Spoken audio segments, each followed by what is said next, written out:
Hi, love. Welcome back to the Way of Grace YouTube channel. I'm Nina, and I'm really excited to dive into what I know will be another expansive conversation.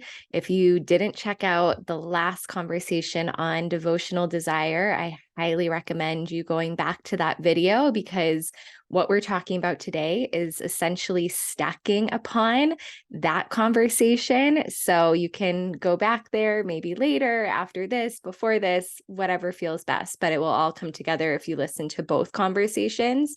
And today, inside of this conversation, we're going to explore a remembrance that I have been deeply remembering in my own life, and also something that I've really been tracking as a remembrance in the lives of my clients and the women that I walk beside. And this is actually kind of an extended conversation from a post that I wrote a few weeks ago that sparked a lot of conversation in my field, in the community of Way of Grace. And the post was entitled, God works for your good, not for your preferences. So this conversation is going to be a bit of a loving sword. It's going to initiate us into a bit of a crumbling of our egos so that we can really come back to the truth of love in this remembrance that truly God is always working for our good. But the process might look differently than how we want it to be, or what we expect it to be, or what we prefer it to be. So before we go all the way in, I'm just going to pray us into the space. So take a moment to ground your feet upon the earth. Just invite your legs and your seat to get heavy, receiving the support that's below you. Invite your spine to lengthen and lift, sensing the strength of your backbone as it opens the front of your heart. And just let your jaw and your face be relaxed. And come into deeper intimacy with your breath. Just notice where you can feel the breath most fully in your body in this moment. Not trying to change or fix it, just observing, where is the fullness of my breath? Is it in my belly, my chest? Or perhaps I just notice the breath moving in and out of my nostrils. Simply place your attention on wherever you can feel the body breathing. And naturally, as your attention goes to the breath, it will organically slow down and deepen and expand. So just letting that happen. And then see if you can just bring the breath down into the belly,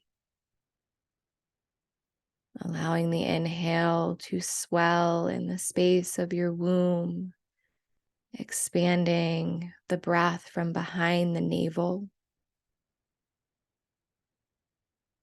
And then as you exhale, just feel the navel gently drawing back towards the front of the spine, connecting you to your sense of center as you breathe out.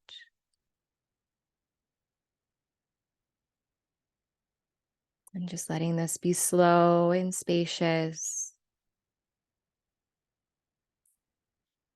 And giving yourself the opportunity to arrive into your own presence.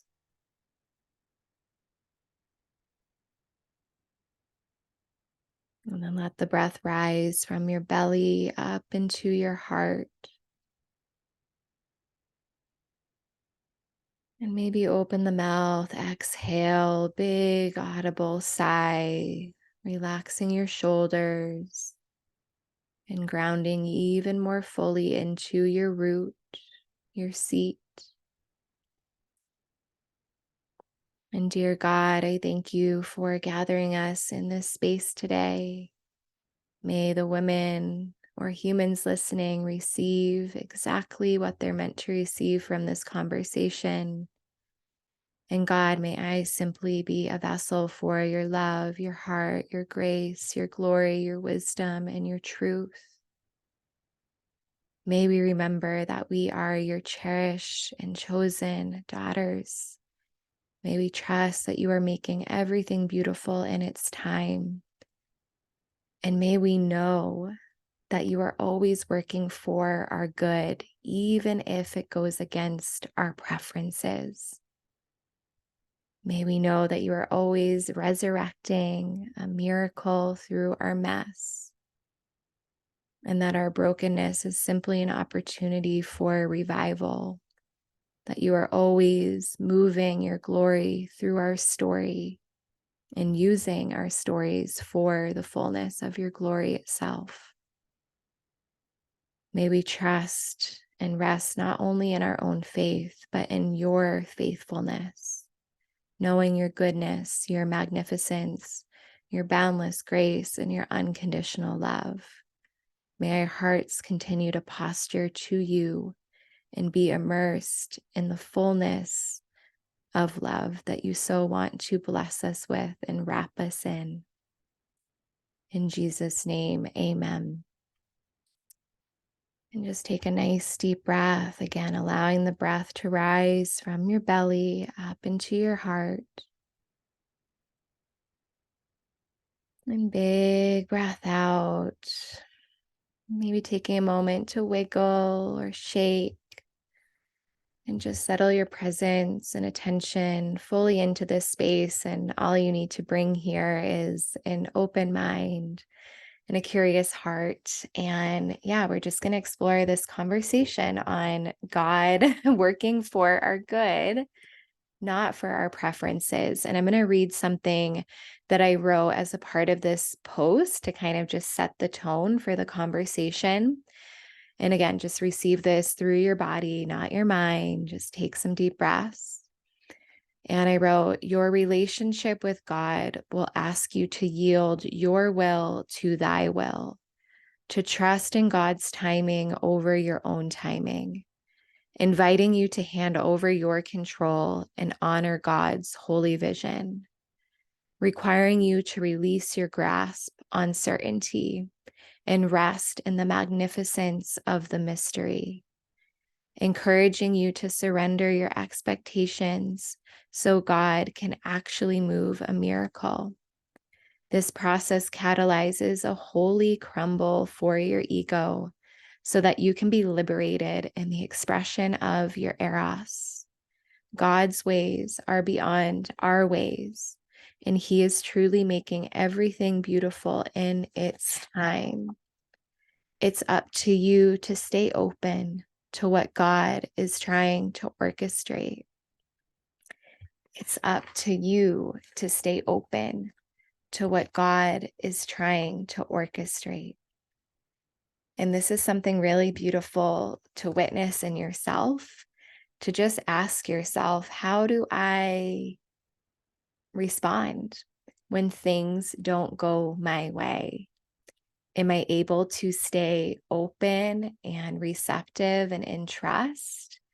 Or do I resist and tantrum and get upset and push away because it's not the way I wanted it, right? And our response when things aren't going our way really reveals our trust in God, right? Because this entire process is really just asking us to be in full intimacy with life, which is how our eros is circulated, is being in intimacy with the present moment, being in intimacy with what God is gifting me in this moment, being in intimacy with whatever is here, and being open to that instead of closing and pushing it away because it's not the way I want it to go, right? When we're in that place of control and resistance and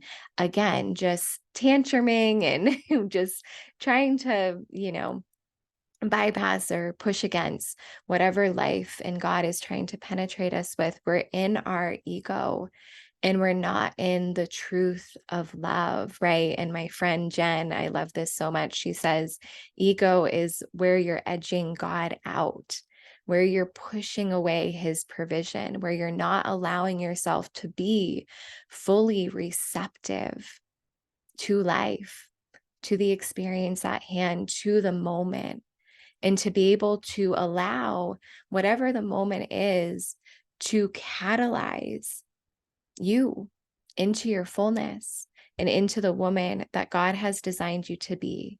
Because our challenges and our obstacles and the hard things that we face are really all here to shape and refine our character, right? We have this opportunity to transmute our wounds into wisdom, to transform our pain into purpose, right? To resurrect a miracle from the mess, to use, the parts of us that feel broken and fractured to be an opportunity for revival itself.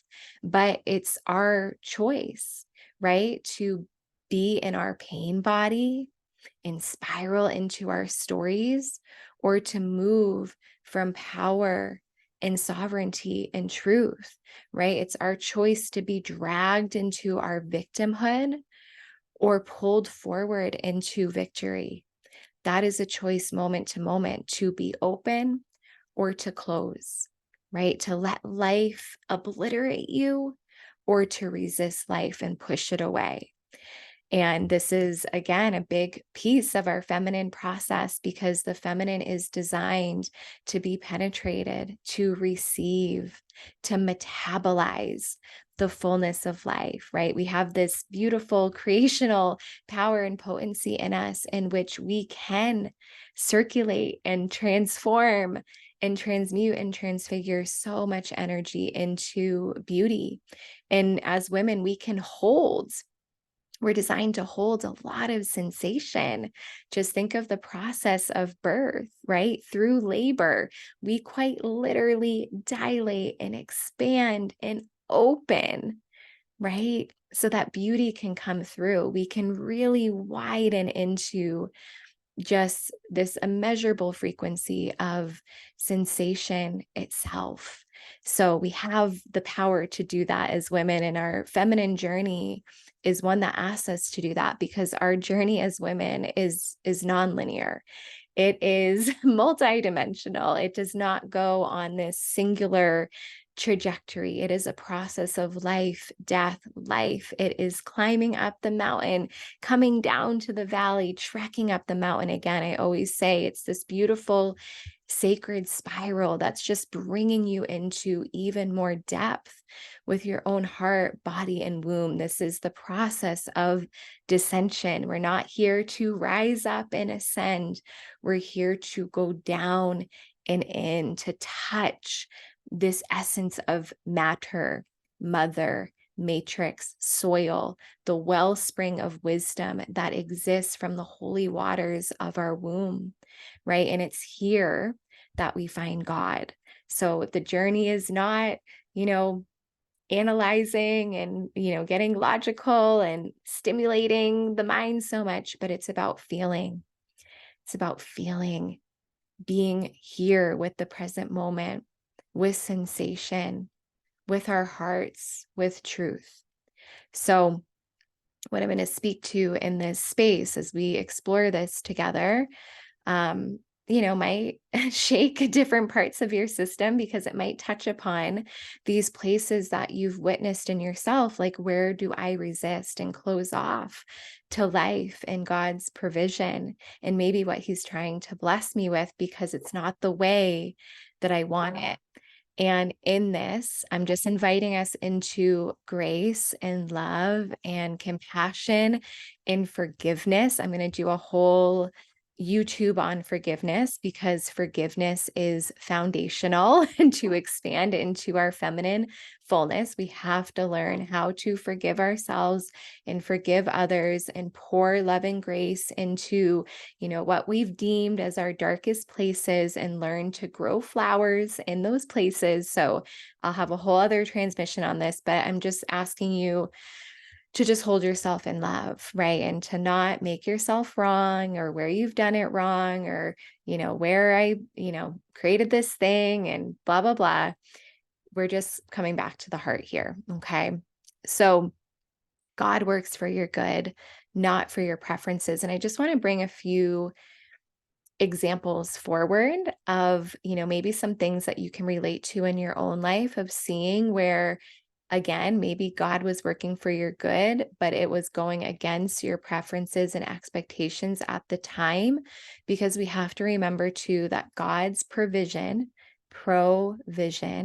is what he sees as most rightful for you in advance, not what you see as most rightful for you right now, right? His perspective is so much bigger and beyond our own, right? So a lot of this is going to zoom us out into God's perspective and widen our lens from our own sight and really attach and connect more to God's sight. So one of the first ones that I feel comes up a lot, this has definitely come up for me and for a lot of women that I connect with, is maybe finances aren't flowing so easily because God is teaching you how to steward and manage his resources more responsibly, right? If you're like me, you've maybe held a desire for more abundance, more wealth, more prosperity, and you've met moments where that hasn't been flowing in so easily, or it feels stagnant, or you're wondering, like, like, when are things just going to work out? Like, when am I going to have a more flowing business and clients and money coming in sustainably, right, into my space? And for me in my life, I really have witnessed, like, when it does feel like there is a quote unquote block to money and financial provision coming in, I'm able to realize, like, wow, God has me in a season right now of really being more responsible with how I'm stewarding his resources, right? To develop deeper trust and intimacy and relationship with money, right? To really look at maybe where I've been avoiding my finances or spending frivolously. I can never say that word, right? Or also too, on the other side of that, where I've been hoarding money because I'm so afraid that what I have today is more than I'll have tomorrow, which is scarcity itself. And where I'm like gripping and grasping and, putting money over here and not letting it have any fun and pleasure and joy, which means then I'm not having fun and pleasure and joy. So, we get to really witness, again, not what I'm doing wrong or not how I'm necessarily blocking the flow of money, but what is God, working in me right now to be more responsible, to steward his resources more devotionally. And I could talk and do a whole conversation on money because I also believe too, God's first priority isn't for us to be rich and wealthy. I believe he's always taking us, into this process of cultivating internal richness, of finding safety and security first in him, right? Remembering the love that we are and the love that we belong to, because all will then rise from that gnosis of love and the reclamation of your beloved identity, right? So that's where he's always positioning us first, is to really come back to our safety in him, to lean upon him, to find our ultimate security and fulfillment against his frame and in his love and with his grace. Because as we know that, and again, that's why safety is this internal thing, we can't expect it out in the external, because that can all change in any moment, right? Ultimate safety, belonging, worth, wholeness is found in God, is found in your union with the Most High. It's that knowing that I am infinitely loved and cherished and chosen, and God is relentlessly faithful, right? Even in this season where it feels like, ooh, this is scary. I maybe don't have a lot of extra finances happening, or I don't know where my money is coming from. Can I still lean upon and trust that God will deliver a miracle as I rest in my faith and trust in Him, and be obedient to His guidance and direction, right? As I circulate and manage what I do have even more responsibly, and let this moment be a teacher instead of feeling like I've been abandoned, or God is forgetting about me, or God is punishing me, because He is never that way. He does not abandon you, He does not leave you, and He certainly does not punish you, right? But He is lovingly adjustive and corrective. Right? His guidance is sometimes firm, but it's always kind and it's always for your good. So that's just one piece to look at. Another example is, maybe the man of your dreams hasn't arrived yet because God is having you find your fullness in Him.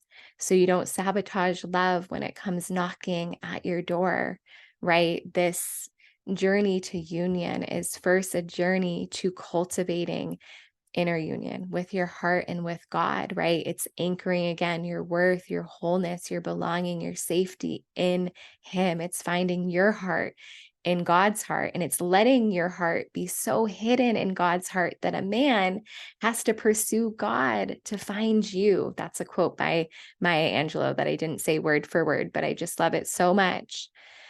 So truly, your union with God is the preparation for a union. I'm going to do another YouTube on this specifically because this is such a big conversation. But again, where is God asking me to find my fullness in Him so that I'm anchored in that fullness, in that wholeness, in my inherent worth, so that then when a beautiful man comes, I can fully receive him and not push away love, like I'm securely attached here and in my relationship with God. So now that can just move devotionally into my relationship with a man. And this isn't to say that you're going to be perfect and completely quote unquote healed and whole, although I do believe God brings us into complete healing and restoration and wholeness, but we're human. We're always learning, we're always growing, we're always evolving. That's the beauty of our past. So I'm not saying you're going to be perfect when you come into union with a man, with a beloved, but you're going to be anchored. You're going to be anchored in yourself, right? You're going to know your true identity as a daughter of God first, right? You're going to know yourself as God's beloved before you become your partner's beloved. And that's going to create, again, this unshakable safety in the relationship, in these devotional depths that will be so beautiful as you deepen that relationship. So that was number 2. This one's more for my business owners, entrepreneurs. Maybe your program didn't fill the way you wanted it because God wants your nervous system soft and spacious while you're serving. This is something that I've definitely met in my own journey. I have big plans and goals and desires to, maybe have these very expansive sold out programs. And sometimes that goes beautifully and everything gets checked and my desires are completely fulfilled. In other seasons, I've had like 3 signups into a program or into a space, or, it's way less than what I expected and what I preferred. But I've been able to recognize now, again, God's plan is perfect and He gives us, the heartbeats that we're able to steward in that moment, right? I do believe there is a calibration in our nervous system of what we can hold, because as with anything, whether it's clients or money or love, all of those things bring more sensation. So again, we have to learn how to widen and hold and circulate sensation devotionally in our bodies, right? And I can notice too, in seasons that have been quote unquote slower in my business, that's been for divine reason, because maybe in that season I experienced an unexpected grief and loss, and I had to tend to my body, my heart, my family, these other more personal aspects of my life more fully, right? Instead of holding a million other people, it's like God is asking me to hold myself more devotionally. So it's not to get down on yourself or make it wrong, but again, where can I steward fully what God has gifted me, right? Maybe there's 3 people in your program instead of 20 because God really wanted you to deepen communion with those 3 heartbeats, right? And steward and serve on an even more personalized level because the content that you're sharing is so deep and so big. If you're like me, your content and what you share in your programs are not surface level. Like, it's deeply, deeply transformative. And for me in my space, or many of my spaces, I can't have a lot of women in that space because of the level of care and depth and investment that's poured into each woman. And that's not from a place of over giving and over delivering. It's just because that's what's in integrity for the space that I hold and what's needed. So again, to witness that in your own space and to trust that, again, what God has given me is exactly what I can hold and steward well in this season of my life. Um, Another one that was present in my life this year, and that quite a few women I work with are also holding the desire for, is getting engaged. And maybe your partner isn't proposing on the timeline that you think he should because he's pacing and preparing the depth of what he wants to provide for you, right? It's so easy to get anxious and antsy and a little frantic, right? Like, why isn't my partner proposing yet? And for me and my journey, it was because, my partner had a plan and a preparation for the proposal to happen in the way that he wanted it to occur so that it would surprise me and blow my mind and crack my heart open. And again, to deliver beyond my desire, because God and your man always want to deliver beyond your desire, right? They want to blow your mind. So we have to really rest in the trust and the faith that God's plans are better than our plans, and we don't need to interject our own agendas. Like, do we get to speak and express devotionally what we long for and yearn for? Absolutely. Like, that's a huge part of our feminine process, is clean, clear communication that's rooted in truth, not entangled with our stories. And that's like a big thing that we examine and work through inside of my group space Held, which is currently open for enrollment. So I'll have the link for that program below, because this is tricky for a lot of women, right? Is finding this balance of not collapsing into what I desire and pushing and projecting, my expectations into it, and then also not overly containing and suffocating and pushing down my desires because I'm afraid that I'll be disappointed, that they won't be delivered. It's finding this like holy place of devotion. And again, I encourage going back to the last YouTube because I speak a lot more about this process. So again, can we trust? Can we trust in our partner's provision and God's provision? Because God doesn't always give you what you want, but he will gift you what you need. He doesn't always give you what you want, but he will gift you what you need, right? Just let that land in your heart. And he is not condemning and punishing in any way, but he is lovingly corrective and adjustive. So instead of thinking what you might be doing wrong, where can you see God's protection and intention in love, right? Just because something hasn't happened yet, where can you see God's protection and intention and love in that desire maybe not being delivered yet, right? What is he working in you before his magnificence can move through you, right? The crushing and the pressing is holy preparation. And it's a part of the process that we're asked to open to. And I'll speak about that more in a minute. Because what he provides doesn't always feel good, but it is for your good. Can you trust that it's for your good? Life in God is not against you. God and life are for you, right? But that really invites you to widen your own lens to see how, again, maybe this hard thing is for me, not against me, that this obstacle is preparation, that this challenge is shaping and refining my character, right? Is inviting me into even deeper maturity in stewardship to become the woman of the kingdom that I'm designed to be. Um, because God doesn't want you to just receive what you long for, but He wants you to have and to hold that which is beyond your desire. So, having and holding is very different than just receiving. And having and holding requires you to be able to dilate with sensation, like we talked about before, feeling your feelings, circulating and alchemizing your emotions, learning and knowing how to hold yourself and be held by God, right? Not spilling and projecting your pain body, but metabolizing what is going on, right? What am I being invited to feel? How do I feel? And what do I need to resource myself, right? This is all a big part of our process. Having and holding also requires stewardship and responsibility. So, again, like we talked about earlier with money, what is God asking me to steward and circulate and manage more devotionally? What am I being asked to be responsible for? Right? And where can I be an even greater diligence, right, of what God is asking me to steward, of what He has blessed me with?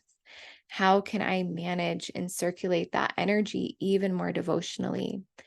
Having and holding also requires us to be rooted in our beloved identity and fully anchored in the belief of our worth and wholeness, right? Like if we don't fully know the love that we are and the love that we belong to, we usually do unconsciously sabotage, the blessing that's trying to come through for us. So God wants us rested in the assurance of the love that we are and the love that we belong to, so that then His blessing can be fully birthed through us because we'll be able to hold it and again, not push it away. Having and holding requires your trust of the crushing and the pressing. And this crushing and pressing period is a cleansing and a purification. Again, many of us, when we begin our walk with God, there is and there always will be this holy purification, right? I am the vine, you are the branches, my Father is the gardener, right? The fruits that are not meant to bear fruit are going to be plucked and pruned. God is going to release from you whatever is not of His truth. And I know that process can be really uncomfortable. I went through this a lot in 2020 and 2021, losing friendships that I had had for many years, beliefs, having to sacrifice old identities of mine. Like so much felt like it was being taken from me. But what I realize now is God was just releasing everything not of Him so that He could more beautifully restore my life into His goodness, right? So that I could be the reflection even more fully of His heart on this earth. So I'm seeing all of you who are in the crushing and pressing, and it feels like, gosh, when is this going to end? But this crushing and pressing is a holy refinement, right? God works in you before He works through you. So we have to trust that this part is part of, the bigger thing coming to fruition. Having and holding also requires you to be rested and resourced, right? God is not going to be able to fully penetrate you when you're in frantic energy, when you're pressuring, controlling, forcing, anxious, worried, right? In that chaos, right? God fully penetrates us when we're at rest. And that doesn't mean you're asleep, but rest means that you're in a state of trust, of attentiveness, of assurance, of attunement, of listening, of peace in yourself, right? Finding peace in this present moment. And rest doesn't mean lazy. Again, it's holding this form of deep listening, of attunement to God's guidance and direction, right? Following and being obedient to what He then penetrates and pierces you with.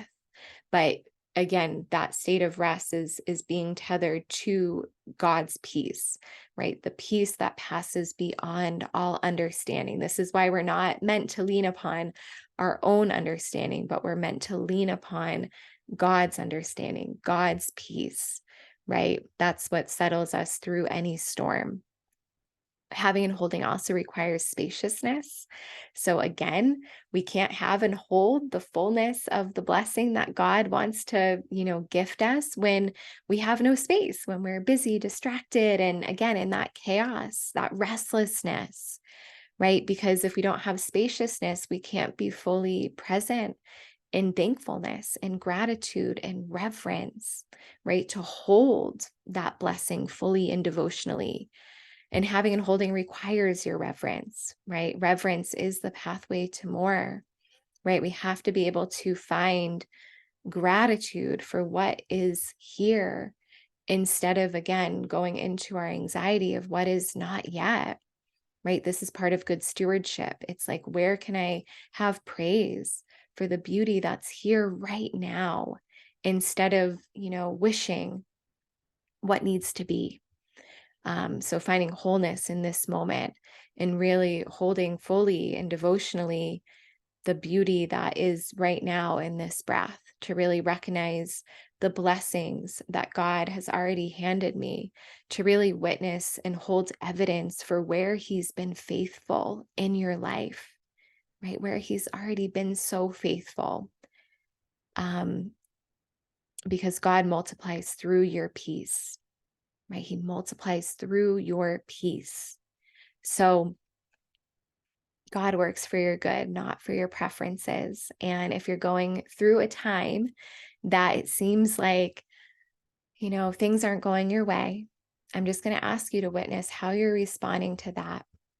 And where can you see God's provision through this time right now? Where can you see His love, His care, His protection, even in this moment that feels hard, that isn't how you want it? Right? Where can you lean into Him and really rest in His faithfulness, knowing that, again, He is always orchestrating things for your good. So I just ask you to sit with this, pray into it, gather any seeds that dropped in from this conversation, nourish those seeds.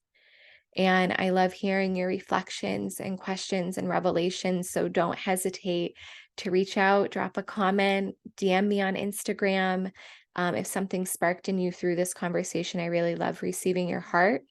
And again, if you're a woman who yearns to feel more rested and regulated and resourced in life and love and leadership, I invite you to explore our group program Held, which is starting in early 2024. It's a 5-month devotional space, a gathermind, a sacred sisterhood for women who are walking this path of the heart, who are really restoring their feminine essence, who are emboldening their faith, who are letting themselves be shaped and refined into the woman that God has designed them to be living prayers and vessels for the kingdom on this earth. So Held is right below, and you can check out the application and have all the details. Early enrollment is open until the 12th of December, which gives you a savings of over $500 to join the space. And there's plenty of payment plans available, and you can always reach out to me as well.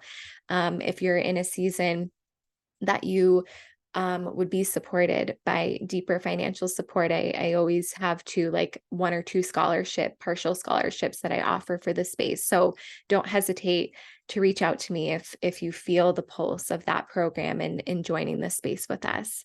And again, I hope that you can just find rest today in God's love and in God's grace. And may peace be in your heart, and may you be rested in God's peace. I'll see you next time.